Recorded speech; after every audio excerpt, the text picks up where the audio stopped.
Welcome back to a brand new episode of the Boyz Fantasy Football Podcast, the podcast that only talks about our league. This week, football is back. Football is back. Football is back. We fucking made it. We made it all the way through that offseason.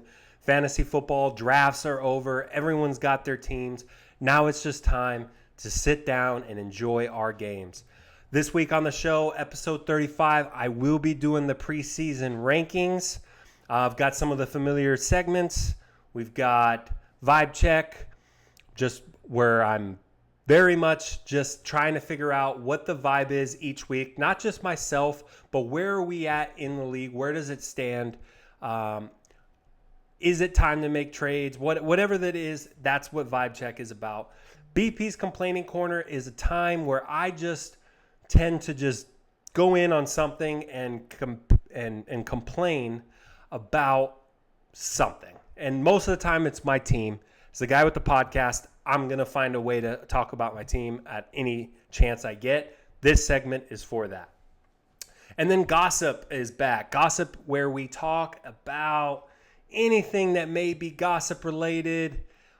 Most of the time, this is just like a fun way to say, like, I'm going to be talking shit about people's teams or trying to figure out, like, what everybody's saying about each other in their league. I stir up a lot of gossip, self-created, maybe for the pod, maybe just I'm out here trying to get some dirt and try to get some gossip. So all those are back. Let's get into the show.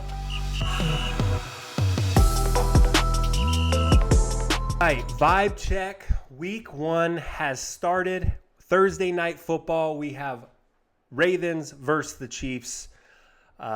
Pretty much dialed in on fantasy only, folks. Like, I have not given a damn about who's playing who's going to win the matchup. Somebody asked me this morning, like, who do you got this weekend? Like, give me a lock. I'm like, oh, fuck. Like, I totally forgot that that's how people are viewing sports right now. Is like, is this team going to cover against this team? I'm so dialed in on fantasy right now. I'm like, Lamar Jackson's a must start. Like that's where my head is at. But Thursday, we get to see this entire offseason, we get to finally see it all come to an end. And we've got Friday football now. We've got all day Sunday football, and then Sunday night, we've got the Rams. By the way, I'm rocking a Rams Sam Bradford jersey. Not just because I need to rotate my jerseys. I can't wear the same thing on this podcast all the time. But this one is to remind me of where the fuck I came from. There was a little boy rooting for Sam Bradford and the Rams and truly, truly believing that we were not this bad. And we were dreadful. There's a reason why we got him at number 1 and still sucked even after that. I've been a Rams fan since I can remember, and it's been a long time coming. And so basically, I'm just reminding myself that things were at one time really bad, and you now have a good football team, you have a good football coach, and just enjoy these days. You know, the Rams are fucking good, and I think they're going to be good this year. We'll see. I've gone back and forth on where the Rams are at, but I'm settling on. I think our offense could be fucking electric. And I feel pretty good about the defense, even though there's no end down. Anyways, enough about the Rams. I was just explaining why I had this awful vintage Sam Bradford jersey on. But yeah, Vibe Check, man, is just the NFL week is started. It's super, super exciting. I've been just looking at everybody's rosters, roster baiting. Not to your guys' teams or the other people's, just mine. I really love where my roster's at. I'm pretty happy. We'll get into that when I talk about the rankings. But so I've been dialing in, looking at every single person. No, I know I could tell you, name a player and where or what team they play for. Normally, we all can do this at about week 3, week 4-ish. I'm already there. I'm a step ahead. I know every single guy. Wish there was a way I could prove it. Hold on a second. I got an idea. going to call my wife and ask her to give me a random guys and then see if I can name them. Hello. Hey, Marky, live to tape, babe. You're on the podcast. Can you give me a name of a guy, and I'll tell you what fantasy team they belong to?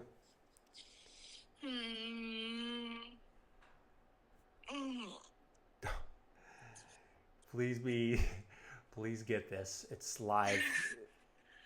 Hold on, let me look.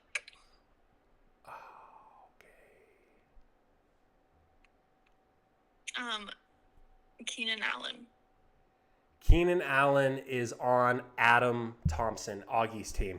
Easy. That was the easy one. Let's go with another. Antonio Gibson. Antonio Gibson? I do believe he's on someone's team, but I mean, that's not even like a top 30 running back, top 40 running back. I would say, okay, all right, I failed. Go ahead, one more. Please give me another one. Austin Eckler. Fuck. All right, well, I dialed in on the starters, everybody. Austin Eckler is on... I don't know. Thanks, babe. All right, well, just for funsies, Aaron Jones. Aaron Jones is also on Adam's team, Augie's team. All right, love you. Love you. Bye. Might have to cut that. That was pretty bad. Went 50%. Both Adams. So she's clearly going after shitty players that she was trying to stump me on. And she landed on two Adams players, and for all I know, Austin Eckler and who was that other? Antonio Gibson. They could be on Augie's team, and for as dreadful as Augie's team is, I would put it past them. So, last thing I'll say on Vibe Check is winning week 1 in fantasy football is extremely, extremely crucial. It can completely dismantle where your season is going to go. It can completely set it up with false confidence, good confidence, confidence of any kind. It can set you on the right path towards having a good football year. Fantasy football, what we did in this draft and what we did in this league, very much is going to determine my happiness for the next 6-7 months. And it all begins and starts with winning week 1. Winning week 1, whoever you've got on your schedule, winning week 1 is the most important thing. Once you lose week 1, then, week 2 becomes the most important game of all time. But you can't get to week 2 until you win out week 1. I love my team right now. I love where I'm at. I feel really good about my season. I feel really good at what I did in the draft. This week, I'm going to talk about something near and dear to my heart and something I'm struggling and a little personal going through is I am quitting Zyn. That's right, Zyn. Right behind me. I did a lot of work to get that fucking sign. To get that sign, you have to get a lot of points. You have to track all those points, type in those codes. And then not only did I get that, I've gotten $100 gift cards from my wife. I've gotten t-shirts. I've Zyn a lot. And I've been Zinning for the better part of 4 years. Every day, if the sun is up, Zyn is in my mouth, baby. And I love it. I still love it. But there are things that have given me a reason to quit. And I decided to not be a slave to the little white pouch anymore. Having to stop and spend an ungodly amount of money on these stupid little white pouches. I didn't enjoy not going to talk anybody out of doing it. I love it, and I still would love to do it. Nicotine fucking rocks. And but being addicted to something sucks. So I didn't want to do it anymore. And I am currently on day 6. And boy, am I telling you, it is fucking hard. It was harder than any diet I've ever been on, harder than the no drinking. I've done different little things. this is by far one of the hardest things I've ever had to do. I've definitely got withdrawals, nicotine, all that shit that, also, like, my dad has smoked cigarettes for like 40 years, and I kind of want to prove to myself, like, I've always kind of thought in my head, I'm like, dude, like, just quit. It can't be that hard. Now I'm like, I'm in that boat, and I'm like, yeah, I understand it, but I'm pushing through for just that reason alone. Of like, I said it wasn't that hard. Now I gotta lock in and prove it. The timing with the NFL season and the way I typically draft or typically play fantasy football, which is not very good, is very bad. And also, one of the withdrawals is not being locked in. So if my mind is like kind of a little cloudy and I'm saying dumb shit more than normal, I'm blaming the Zen. It's an easy thing. So I've been getting through with a lot of sunflower seeds. I've been just getting addicted to sunflower seeds, and I've been doing a lot of that. And, the sign might have to go. But honestly, the sign doesn't ever make me feel like I want to do it. It just makes me feel like I fucking did it. Like that was, I earned that. I earned that sign. It's beautiful. If anybody wants to buy it off me, I'll probably sell it to them. And yeah, back with the show. It's time for the rankings. Preseason rankings are here. I'm going to start at who I think is the worst team. Number 12, work our way all the way up to 1. I'll try to keep it short and sweet. To be honest, these rankings don't matter worth a shit. We know that. We understand what this show is about. So, but I do want to preface this by saying that it is hard. It is hard to do because a lot of our teams are really pretty decent across the board. A lot of us are veterans. We've been playing fantasy football for a very long time, and we don't have a guy in our league that's like equivalent to a guy in your snake draft leagues taking Patrick Mahomes in the first round, or doing stupid shit like drafting a kicker in the 4th round. Like, we don't have that level of dumbassness in this league anywhere. We are what I consider all pros. If we played in super high dollar, fancy, smancy leagues, whatever, any of these guys can compete. So I'm saying that to just say that this was hard to do. All the way 1 through about 11 or 10 was very hard to rank because every team has the same amount of plus side to downside. So let's get them started with number 12, the worst team. This team freaking stinks. Adam Augie Thompson, you're terrible, dude. Filled with a bunch of guys that are huge red flags. Aaron Jones, ETN, Keenan Allen, Evan Ingram. Those are just a bunch of ew guys, in my opinion. A lot of them are not even like the best options on their team. Garrett Wilson is the one bright star that you have on this entire roster. And you guys will see at this point, I put up a picture of, I'm not sure which way, but a picture of what it looks like on their draft board, and then a picture of what the projected and expected starting lineup would be. The graphic will be there. So you guys can come up with something on your own and tell me where I'm wrong, maybe in the comments. But Garrett Wilson, though a little underrated, that is the one bright star on your team. And if that is your best player, a guy who has never eclipsed the top 12 at his position, wide receiver position, that's the best guy on your team. I believe that for that reason alone, excuse me. I believe for that reason alone, your team belongs there right at the bottom at the number 12 ranking. You've got number 11, Donald. Donald, I think you're thinking that we're going to immediately pick on the fact that Ezekiel Elliott is your starting running back. I don't mind that because you ended up getting Rico Dowdle, and you're basically securing yourself whoever and whatever the Cowboys decide to do with this offense. You've got their rushing attack. It may be frustrating at first. You didn't spend a whole lot on Ezekiel Elliott. The problem is that when you went and got Zeke, You rode him in your second running back or even your first running back position. So you didn't decide to do anything about it after that. You went and took in Josh Jacobs. And then after that, like A.J. Brown, DJ Moore, that's the rest of the talent on this team. And to me, the problem is that you don't have anybody else. Like, you have to now live with that Zeke decision. You have to rely on DJ Moore and A.J. Brown and Josh Jacobs and no one else. The rest of your team is a bunch of fill-in-the-blanks that could honestly probably go to the waiver wire and no one would pick them up. That's how bad they are. Take a look for yourself. Moving on. Number 10, Mr.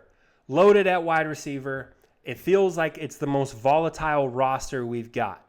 I will say Mr.'s team has the biggest potential of, if it all goes right, his team could be the scariest. Everybody's team has that same little bit of a quality of like, we need this to fall in our favor. We need this guy to take over the starting job.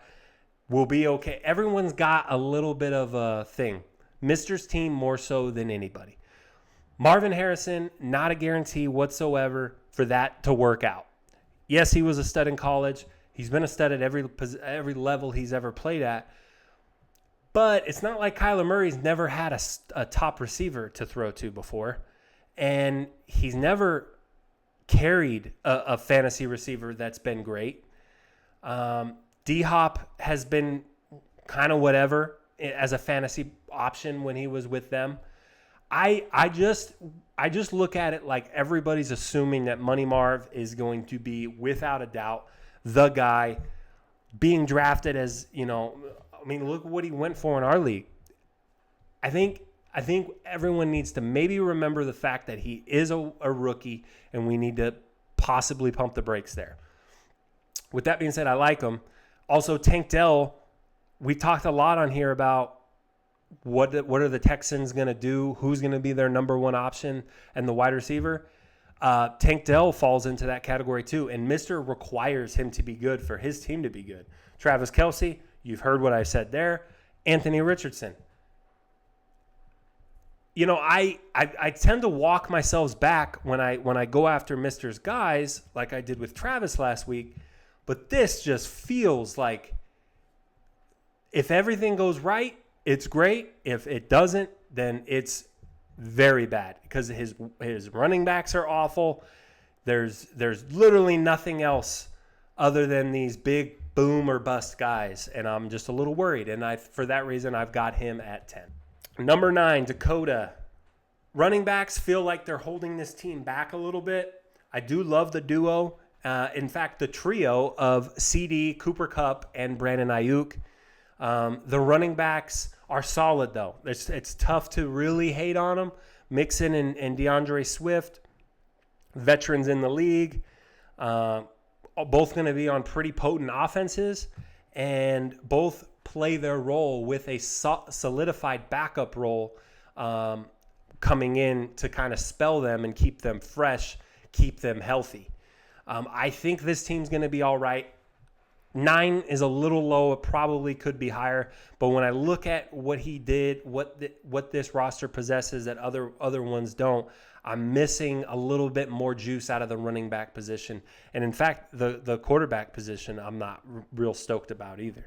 Let me see. I don't have it written on my notes here, but fucking still can't see nothing because who is his quarterback? Dak Prescott. See, I like that. I'm a big Dak fantasy guy. I think that's a solid fit there.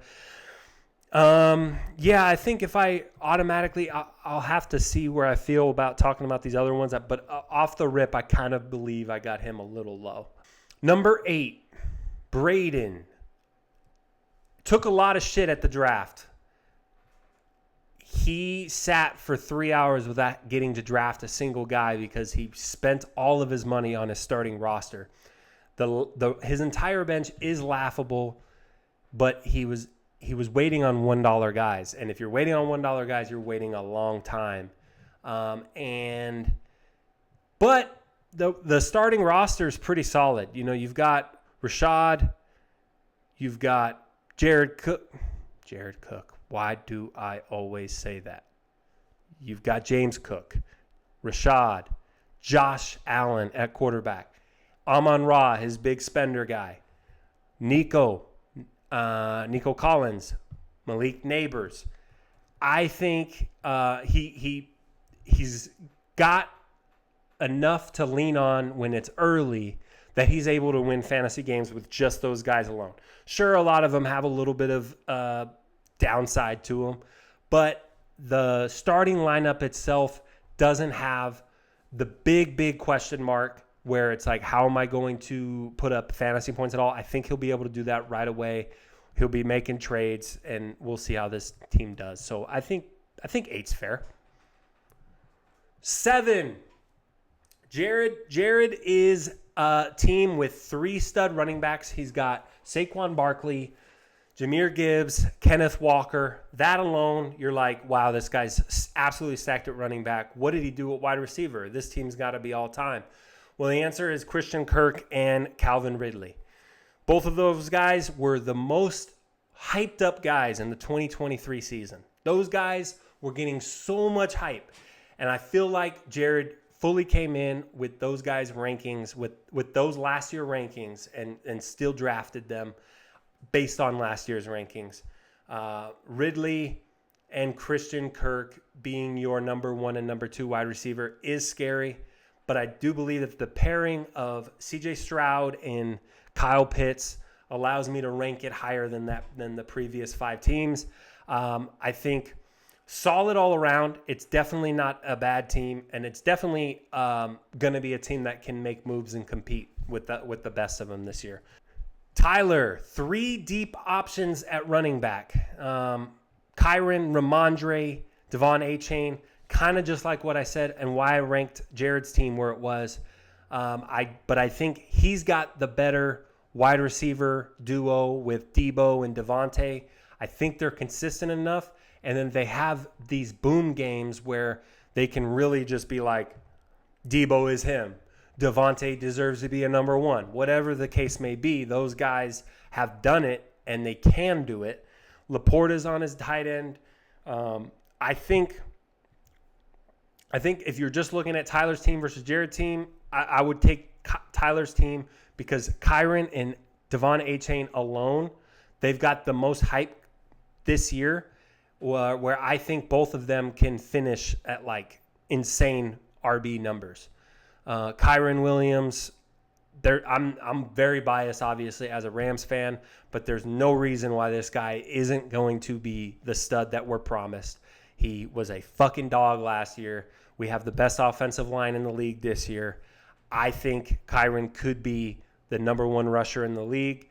The only thing that could be holding him down is the addition of Blake Corum and what they're going to do as far as trying to keep Kyron healthy all year long.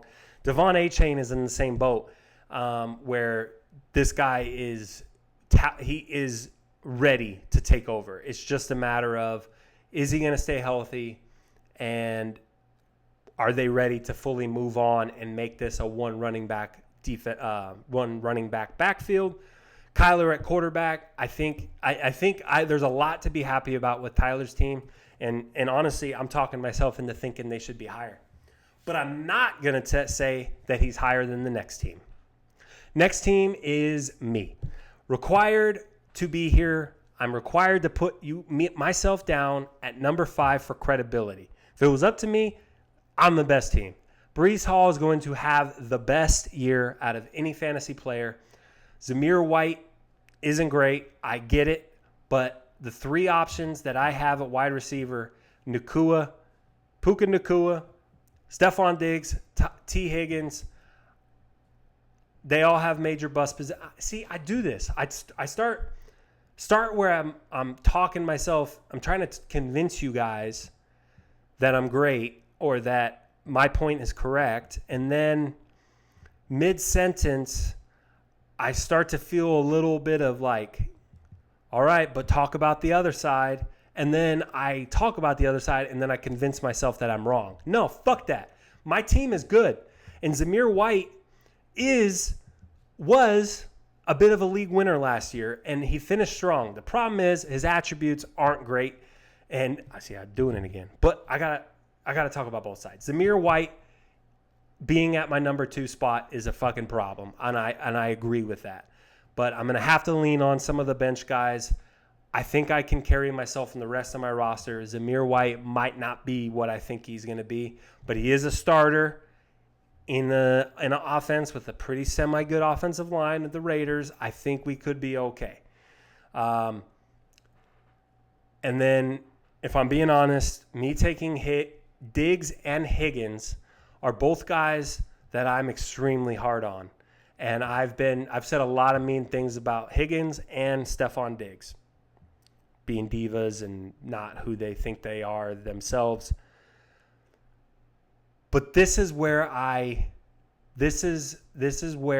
my thinking is if these guys are good and they prove to me that I'm wrong, I'm benefiting by having them on my team. If they also suck and they're on my fantasy team, now I take the level of hate to new levels that have never been seen before. T. Higgins and Stephon Diggs will be just shit on to no extent by myself, and I will wear everybody's ears out with making sure that everybody knows what kind of bums these guys are. So for their own sake, they better perform. Otherwise, they're going to get ruined with all 75 viewers that this podcast gets. I think I like my team alone with just Breece Hall. Breece Hall, all my eggs are in his basket, and I think I have a lot to be excited about. And I'm hoping he takes me all the way to the promised land. Number 4, Justin. Value. The absolute king of getting value in these drafts. He does it all the time, and he never overpays. And he gets his guys. These guys are the guys he was going to get no matter what. If they were $10 more, he would have gotten Bijan. If Pacheco was $10 more, he would have ended up on his team. And then he gets Patrick Mahomes. I do hate Rashee Rice in his starting lineup, and depending on Rashee Rice and Deontay Johnson to be in his starting lineup already in week 1, that's scary. But I think, a guy who got his guys and has that duo of Bijan and Pacheco. I mean, I think those are the most that duo has the highest potential for finishing both in the top 10. I think a lot of people have guys that are going to finish in the top 10, right? You could say, Saquon's going to finish in the top 10, whatever. But do you have 2 guys that are for sure going to finish in the top 10? And for that reason, I think that alone allows Justin to be up there. Then he's got consistency at all the other, but he's got Dalton Kincaid at tight end. You've got Patty at running back at quarterback. You've got guys on the bench. He's built a pretty solid bench again. So I think there's a lot to be excited about if you're Justin's team, and probably the best team he's drafted in years. Number 3, Kyle Peeler. Kyle Peeler, tough to rank lower when you have the 2 studs in Justin Jefferson. Yeah. I know I said a lot of bad things about Justin Jefferson. The guy's still a stud, and I still think he is going to be able to put up solid fantasy numbers. Tyreek Hill, arguably the best quarterback, get your positions right, dude. That's enough. Final warning. Tyreek Hill will be able to produce. He's incredible. 2 solid running backs, James Conner, Alvin Kamara. They can still produce. They are old, but they are both underrated, and I think he got a really good price on both of these guys. One of the best teams Peeler has drafted in many, many years. One thing I will add about Peeler's team is the fact that this team is literally designed for Justin Jefferson to be a trade piece. I would be surprised if Justin Jefferson isn't on another roster in about 3-4 weeks' time. I think that feels about right. I think Peeler is totally going to be shipping that guy out of there when he's trying to get a name, trying to maybe get another running back, trying to get somebody based on selling Justin Jefferson with a high name. So stay tuned. Expect to see that. I will have a flashback when he trades Justin Jefferson in about 3 to 4 weeks, saying I called that. Number 2, we're down to the final 2. We know who's left. It's Austin and Zach. At number 2, I believe that this team is missing just that one thing, and that is that fact that he's been here before, and that's Austin. He's never finished. He's never been the top team in the league, never won. So for that reason alone, I'm ranking him below Zach. To get into Austin's team right now, he's no denying he's going to compete again for another strong year. Austin's stigma in our league is a guy that has never gotten over the hump, has never won it. This year, he's going to give himself another chance at a championship because he's got 2 absolute studs in Derrick Henry and Jonathan Taylor. When I said that about Justin's team, we're the best 1-2 punch that could finish the fantasy year in the top 10 scoring. Derrick Henry and Jonathan Taylor is the only other ones that I believe can do that. He's got 3 number 1 receivers on pretty solid teams. Chris Olave, Drake London, and Zay Flowers. All 3 of those guys are up and coming. Drake London is going insanely. The hype train is insanely high on him because for the longest, this guy's been able to show that he's had the talent, but he just needs a quarterback to get it done. And Kirk Cousins is going to probably make him a target monster. And I think Zay Flowers is poised to continue that trajectory. Zay Flowers took a step last year, ended up being a solid fantasy option. Again, is the only wide receiver that Lamar Jackson has been given. And I believe that Zay Flowers is going to continue to trend upwards. Chris Olave had a down year, but definitely wasn't bad. And I think overall, just a completely solid team. Let me look at who we got at tight end. Brock Bowers and Caleb Williams at the tight end and quarterback position. So yeah, I mean he's obviously shooting for the stars there, but I think he did enough with the rest of his roster that he can take a chance there. We're all no stranger to starting a guy that you picked up on the waiver wire. You can get a guy like Kirk Cousins out there. Jared Goff is out there. Guys that, if Caleb Williams doesn't work out, and hey, if Caleb Williams does work out with all those weapons, what a steal, what a value play. And he's also got some options on his bench. So I really like Austin's team, but when it comes to ranking him over a guy that like what Zach is, and we'll go ahead and just transition right into Zach now. Zach, I have at the top of of our fantasy rankings, Zach's team, absolute steal getting Christian McCaffrey for as cheap as he did. We talked about that a little bit last week. But the defending champion gave himself options everywhere. CMC, he took the Ford and Chubb combo. A Stefanski rushing offense has finished top 4